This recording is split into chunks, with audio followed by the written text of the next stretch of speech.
Hey, hey, hey! We did it. We won. Yeah, no, totally. So we actually did finish the course for the first time, so steps in the right direction. Nagila, Thank you. Nagila. I was waiting for that when I won, and I didn't get it, and I was Oh, you want me to very grab the chair? disappointed. Do you want me to get the chair and lift you up? I feel like I have become a man. Oh, we got more Jews in the house, guys. Yeah, we have a lot of Jews in the house right now. So, couple of things, couple of interesting tidbits. Apparently, there's only like 2 videos on all of YouTube that have anything to do with Rippin. Yeah, Racing. so we were hoping that we could go on YouTube and see people who had completed this course and learn their ways and you know, really improve. But no dice there.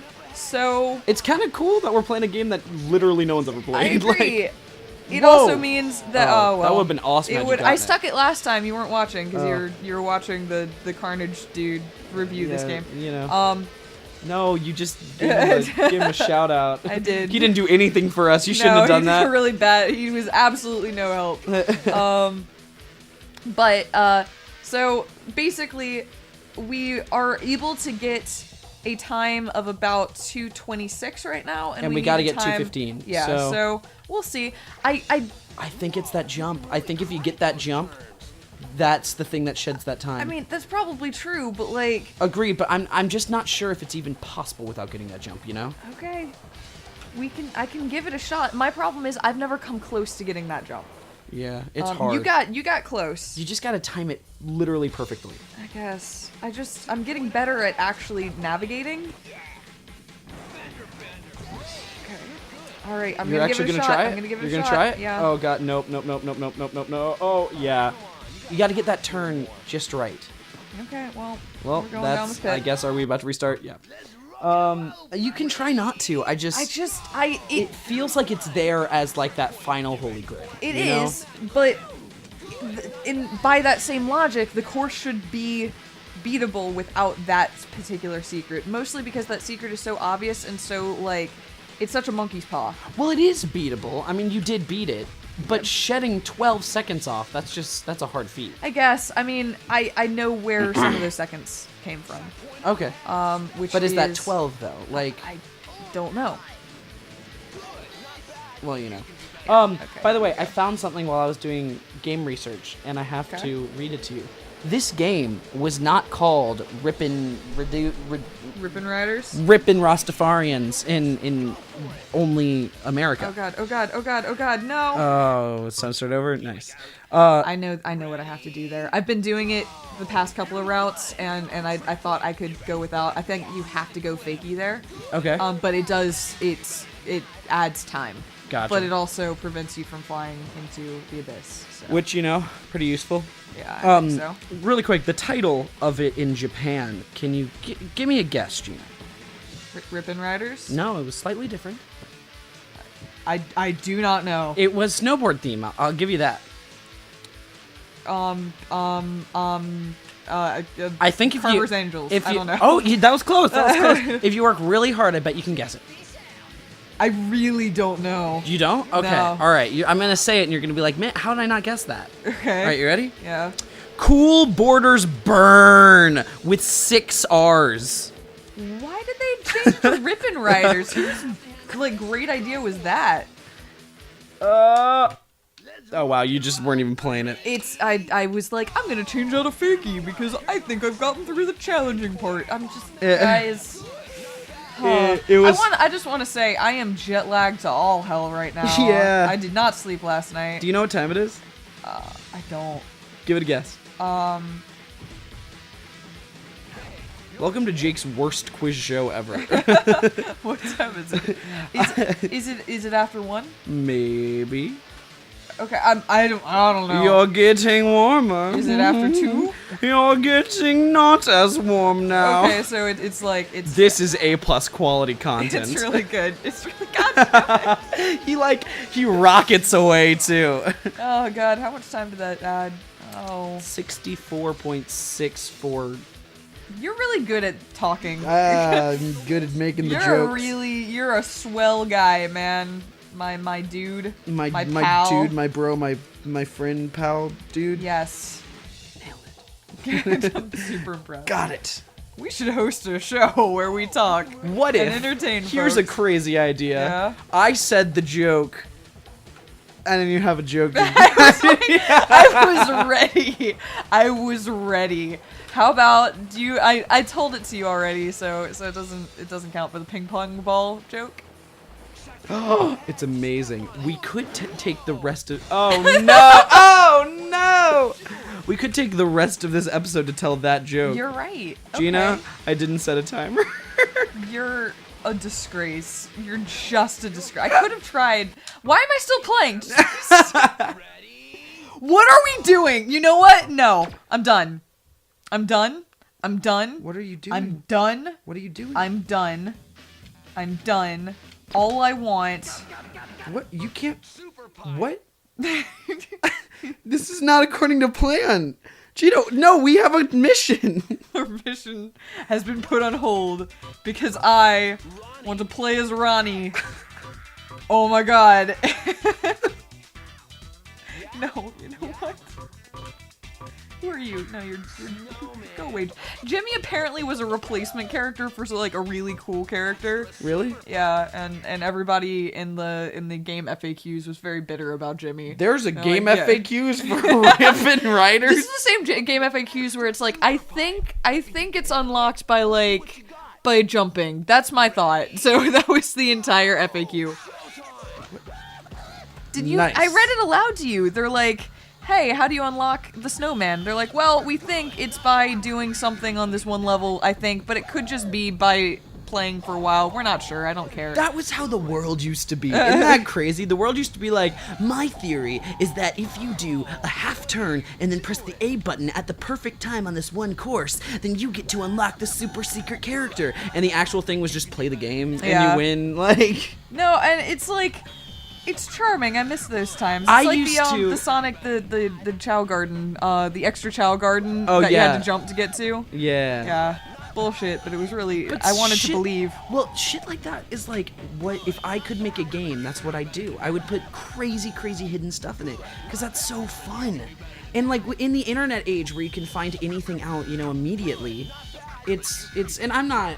I'm fucking. So when I'm you say super crazy hidden stuff, do you mean like pressing certain buttons at a weird yeah, time? I think cheat codes are awesome. Okay. But not like on menu cheat codes. I think like, okay, so, and I am not gonna give any sort of spiel because I am freaking 18 years old. And yeah, is this much better, Gina?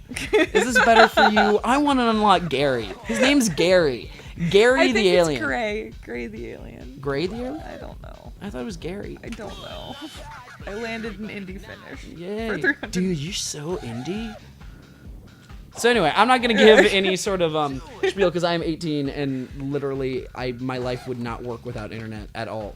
That being said, I think there's a slight joy to the idea of old games, to the idea of this feeling in games of there's so much more. Okay, so wait, before you go on the spiel, do you have an actual example of a game that had something like this? Or is this more concepts that might because be a lot more of the times, concepts. like when you're thinking about like games with cheat codes and things like that, other than maybe Gauntlet Dark Legacy, a lot of the times there were just passcodes to circumvent the need for memory. They couldn't save, so you were able to jump to later points in the game, and a lot of the sort of like the power and nostalgia that you're remembering was more cheat just codes are definitely a real thing. A lot of games use cheat codes. A lot of them had a cheat code menu, and the ones that didn't, using the Konami code and stuff like that, that was all real. That's not what I'm talking about, though. And I think as you ask this, it is more theory. In theory, there's two different things I'm talking about here. There's the goat simulator thing of like, whoa, if you walk out, there's a pentagon here, or a pentagram here. I wonder if I grab 5 bodies and throw them in, what'll happen? Oh, I'm a devil goat now. And it's like, that's not the best example. Or like, well, I walk up. mostly because that game is nothing but that. I know, like, and that's yeah. why I love it. So is that what you want? No. Okay, so let me get my thoughts in order. Articulate. I'm trying to figure it out. Okay. All right. Okay. All right. I have 2 points to make. I'm super impressed. I have 2 points to make. One, let's go back to the Chow Garden. So in Sonic Adventure 2 Battle, there are Chow Gardens where you take care of basically Tamagotchis. Okay. Yeah. So there were 3 different gardens. There was a devil one, an angel one, and a normal one. Yes. But there was a secret, not a secret, there was a rumor that spread everywhere that said if you do this right thing and climb up onto this one like little like flame light thing. Well, yeah, it was the center teleporter. It's basically if instead of going into the center of the teleporter and being sent back to the main game, if you got back on top of the teleporter, it would send you to a new area. Was the concept. Okay, so obviously bullshit. Yeah. That being said, that's so cool to me. Something that's right there in sight that you can discover and find with friends and, you know, have that moment of like, oh my god, that was there the whole time. Like in you know, I have example. I swear to God I do. Yeah, because I'd love to hear a good example of what you're talking I think about a lot, but I can't come up with it right now. But there's that feeling of just there's something right there, and it's, you know, it's finding it in stupid ways. It's not helping the plot or anything, but it's just this hidden joy that you can find. Okay, but I don't think that's part and parcel to old games. That's not something that's I think old games hindered by the internet age. There's a little bit of a difference in the point I was making. I'm gonna bring it back to Super Smash Bros. There was that 15-minute melee, and there was like you had to beat Cruel Melee, which was really difficult, and doing all this stuff. And unlocking things was hard and a challenge. And then in Brawl, if you played the main storyline, which wasn't very hard, it gave it all to you. You could get it if you wanted to. Okay, but I think there's an alternative consideration, especially with a game like Brawl. What? Which is that a lot of the people who purchased Brawl had absolutely no intention of playing it for the story mode. They were playing it because they were parents that bought it for their kids, and their kids wanted to open it up and play it. Or they were playing it because they had a party on right now, and they wanted to all play Super Smash Bros. Like they had when they were younger. And so they wanted to have their favorites available right when you opened it up. I guess there's a joy to unlockables that and this is just me, obviously. I bet a million people would disagree with me. I don't think it's that a lot of people would disagree with you, but I do think this comes down to what we were talking about in an earlier episode, which is you have to know your customer. Which is, I think, the percentage of people that crave unlockables to the degree that you do is probably less than the number of people that for a game like Brawl, which has already had all these other games that came before it, want to just be able to play as their favorite character. But Brawl is just, I think, an example of a symptom, which is I am going back. Old games did have more of the unlockable, you know, options and such because the audience back then was into that. There was no, you know, internet or resource that could just tell you how to do something. So you went into a game looking for discovery. Well, and so what I thought think it's less about. Again, I think you're very quick to blame the internet for a situation that has a lot more context than that. For instance, in the past, games like, for instance, for the Dreamcast, I think we owned a grand total of 4 games for the Dreamcast. Mm-hmm. And it was our only system for years. And we played them over and over and over and over and over and over and over. And we played it like every single night. It was the only game we played. Whereas now we have access to a lot of games. And so they don't need to hide all the content from you. In fact, what's more important is that they catch you early.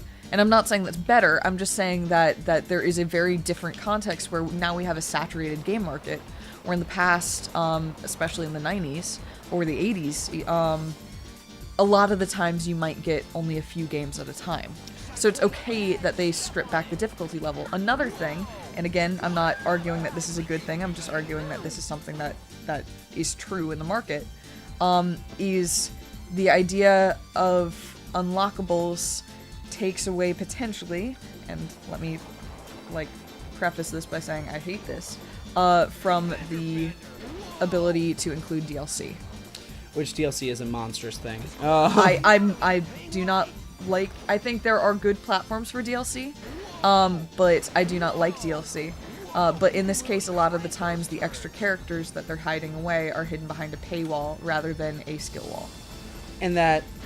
Okay, you're right. I shouldn't go to blame the internet. But Yeah, it's just there's a lot of other context. It's not just, oh, you can look it up, because honestly, we just looked up how to get this, and that didn't help us at all. And true, 100%. And I think I like what you say behind the paywall instead of the skill wall. I think that's a cool. That would be like your thesis, in your paper. Hey, we're gonna win again. Not as good as you won that one time. Yeah, but a lot of that happened at the end. Yeah. So the theory that I'm going on is I was on a medium to slow character on a medium to slow board, because this requires a lot of tricky handling. But he still would fly off the edge. So I'm just gonna use the fastest character on a medium to fast board and hope for the best. Yeah. Okay, I believe in you. Because if I can get it right once, you know. Guys, we're not gonna get it. I just want to be very clear. I'm not gonna beat Urban Striker. We can, but I'm gonna. Why you gotta do that? We're gonna play, Gina. We got this. We got this. Are you? I want to help, Gina, but I wouldn't.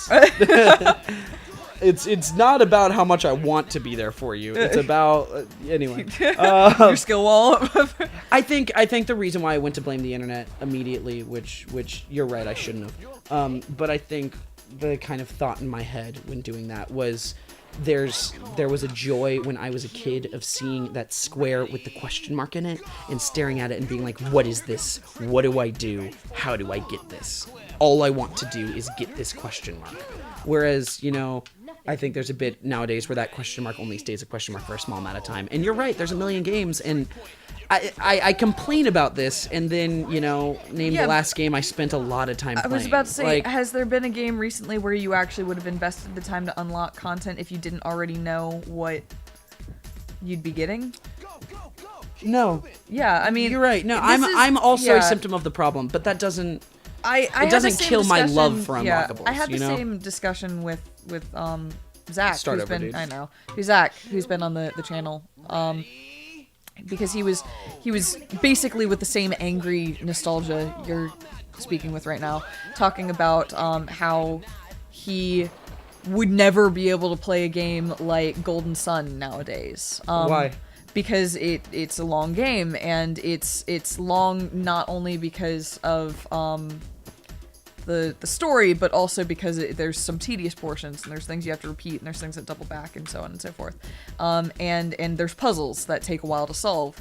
And he was like, it's so frustrating to me that not only would I not play a game like Golden Sun today, but it wouldn't get made.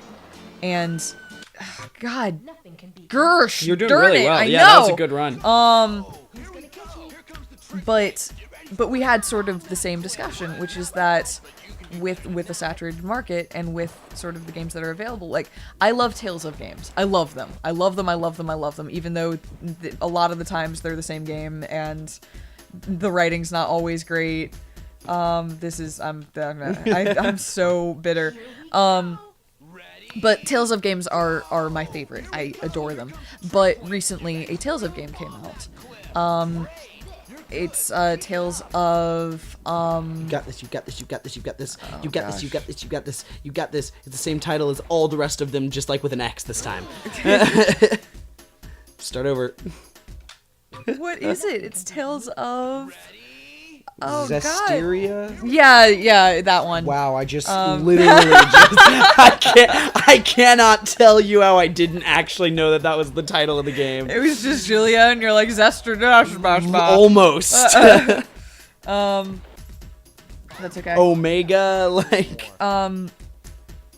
So that came out recently, and I had to sort of come to a personal conclusion that I'm probably not going to play it. Because much like all the other Tales of games, it's probably like 80 hours long. Yeah. And that's just not viable for me. I can't play an 80-hour long game right now. And that made me very sad, but at the same time, I kind of took a step back and realized that in a lot of ways that the fault there is on Namco and Bandai and the Tales of series, because that means the Tales of series is not adapted in 15 years to a new market, to the new users, to the new needs of their customers.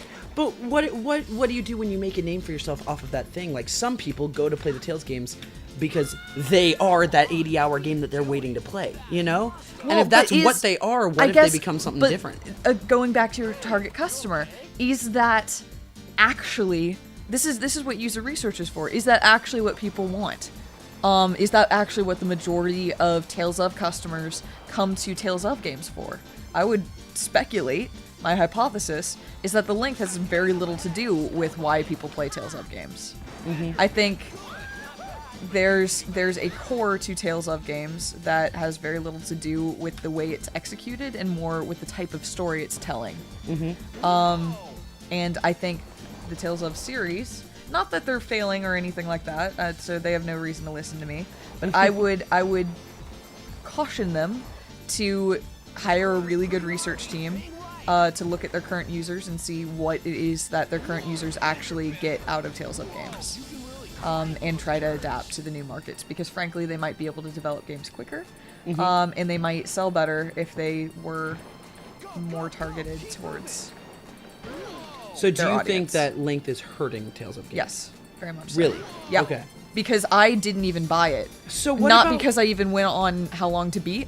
I didn't look it up. I didn't do any of that. I was just like, I know, knowing what I've seen of Tales of Games in the past, and because they've made no attempt to talk me out of it, that this game is going to be way too long for me to handle. So what about something like, and we should end this episode because Yeah, it's I know. probably way too long, because I think it's 15 minutes and I didn't even set a time. Yeah, wow, this is like 20-something minute long episode. Oh, Sorry, man. guys. What about something like the Persona series? Because if they came out with Persona 5 after all this, and it was, you know, a 20-hour-long game, I'll tell you, I'd be peeved, because I'm looking for that huge, expansive story where half the time the story doesn't matter. I'm looking to just like hang out with friends and waste that time, Well, you know? Then maybe that's what the Persona series is And selling. I think there is a bit of that. It's so I'm curious because But do you think that's the same with Tales of? I don't know, and I truly can't say much about that. But like, Yeah. if that's what I'm looking for Persona, it might not be what you're looking for Tales of, but there really might be someone out there, and maybe, you know, most of the general audience that aren't you, that are like looking for one of those old games that kind of feels like the most modern version of maybe what an old, you know, Super Nintendo JRPG could have been, which is, you know, you just grind for a while and you go through these dungeons and you're just killing a bunch of monsters for half of it, and, you know, you go into towns and just spend time there, and it's just this huge, long adventure, you know? And that might just be what they're selling But themselves the as. huge, I mean, there's plenty of indie dungeon crawlers with level grinding and trying to do that, but without the story and the characters and the concept and something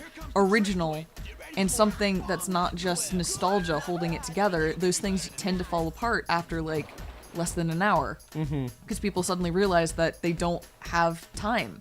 And it's not, I'm not saying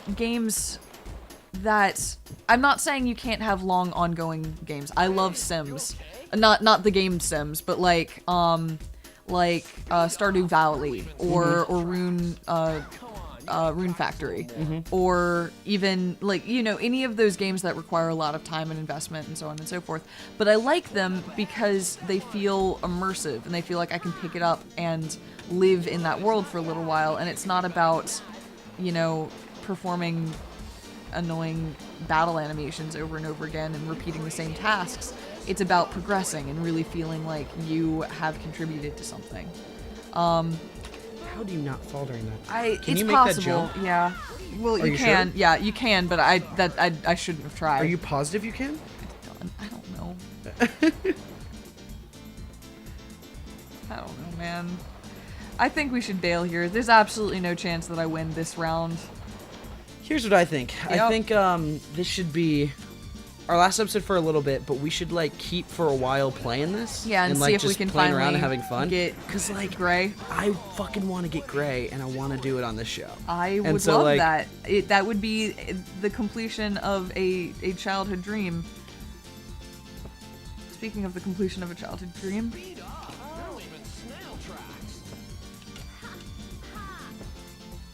aha! Hey! That's the sec. first time we've ever gotten that. I know. Okay, let's see. Wait a sec, everybody. I don't think we're gonna. win, but maybe we'll have the best time we've gotten so far. That I would be satisfied with the best time we've gotten so far.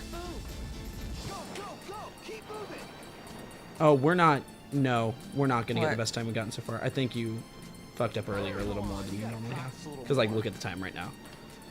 Okay. I don't even think we're going to pass. I mean, it was right there. Huh? Yeah. I know, but- the end was right here.